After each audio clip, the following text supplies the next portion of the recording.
बिस्मिल्लाहिर्रहमानिर्रहीम।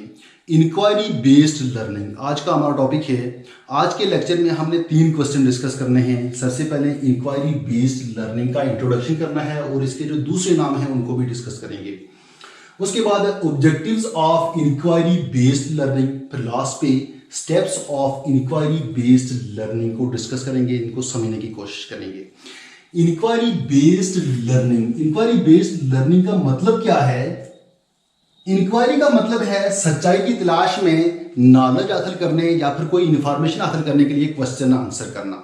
अगर एजुकेशन की बात की जाए तो एजुकेशन में टीचिंग लर्निंग प्रोसेस में जब भी हम कोई मालूमात, कोई इंफॉर्मेशन हासिल करते हैं, कोई नॉलेज गेन करते हैं तो उसके लिए हम क्वेश्चन आंसर करते हैं, हम डिस्कशन करते हैं। किसी भी प्रॉब्लम के सोल्यूशन के लिए हम आपस में डिस्कशन करते हैं। तो जब इस तरह की डिस्कशन, इस तरह के अमल से जो लर्निंग होती है वो लर्निंग इंक्वायरी बेस्ड लर्निंग कहलाती है या फिर इसको इंक्वायरी मेथड भी कहा जाता है।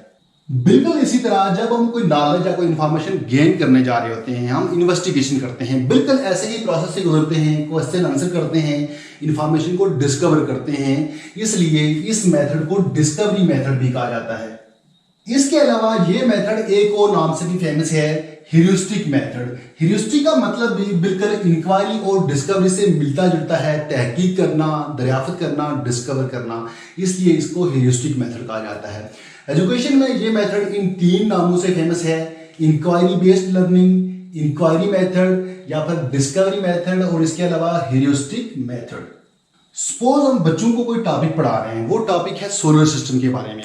टीचर बच्चों को पढ़ाने के बाद उनको एक टारगेट देता है कि आप आपस में डिस्कस करें, आप मुझसे भी क्वेश्चन करें, आपस में एक दूसरे से क्वेश्चन करें कि सोलर सिस्टम क्या है, उसमें कौन कौन से प्लेनेट हैं, कौन सा प्लेनेट कौन से प्लेनेट के बाद आता है, कौन सा पहले आता है, सूरज और ज़मीन के दरमियान कितना डिस्टेंस है। ये तमाम तरह की मालूमात आप आपस में भी एक दूसरे से डिस्कस करके, क्वेश्चन आंसर करके गेन करें और मुझसे भी पूछें। जो जो आपके सोर्सेज हैं वहाँ से आप ये नॉलेज गेन करें और उसके बाद एक रिपोर्ट तैयार करें, उसको आप जमा करवाएं। या फिर ये भी हो सकता है कि अमेरिका के बारे में आप एक रिपोर्ट तैयार करें। बच्चे क्या करेंगे? बच्चे एक दूसरे से पूछेंगे अमेरिका कहाँ पे है, किसने डिस्कवर किया, अमेरिका की स्टेट्स कितनी हैं, उसकी पॉपुलेशन कितनी है, उसका एरिया कितना है।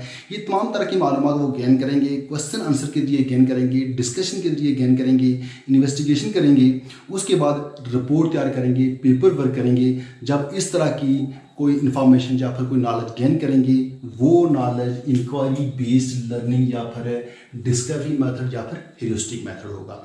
ये तो आपको समझ आ गया कि ये जो 3 नाम हैं इनका क्या मतलब है। इसका इंट्रोडक्शन मैंने आपको बता दिया।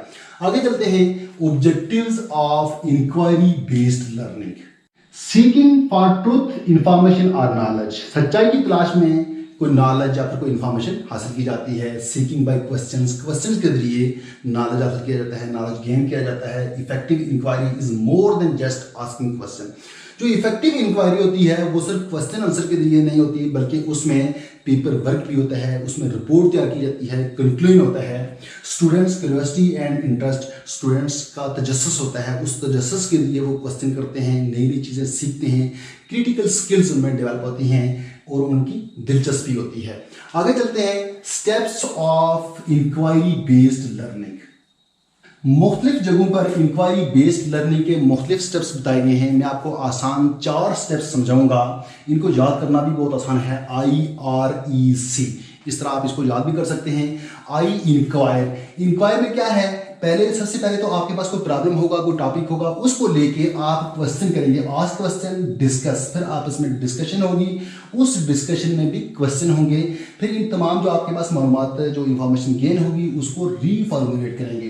फिर उसके बाद आर मतलब रिसर्च, आइडेंटिफाई रिसोर्सेज, अपने रिसोर्सेज को जहाँ से आप इंफॉर्मेशन गेन कर रहे हैं उसको आइडेंटिफाई करेंगे।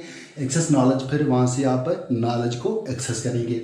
ई मीन इवेल्युएट में क्या है? आर क्वेश्चन ऑन टॉपिक, क्या आपने जो क्वेश्चन किए वो टॉपिक से मुतल्लिक थे, वो टॉपिक को रिलेट कर रहे थे या नहीं कर रहे थे। फिर can be raised any further question, क्या इससे हटके इसके अलावा कोई और क्वेश्चन भी किए जा सकते थे? अगर हैं तो आप दोबारा से क्वेश्चन तैयार करेंगे।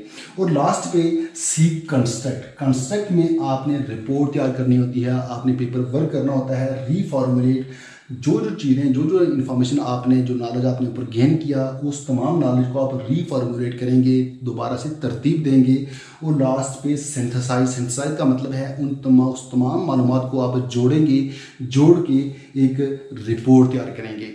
ये एक मुख्तसर टॉपिक था और इम्पॉर्टेंट टॉपिक भी था। उम्मीद करता हूँ कि आपको इसकी समझ आ गई होगी। तो मिलते हैं नेक्स्ट टॉपिक में, तब तक के लिए अल्लाह हाफ़िज़।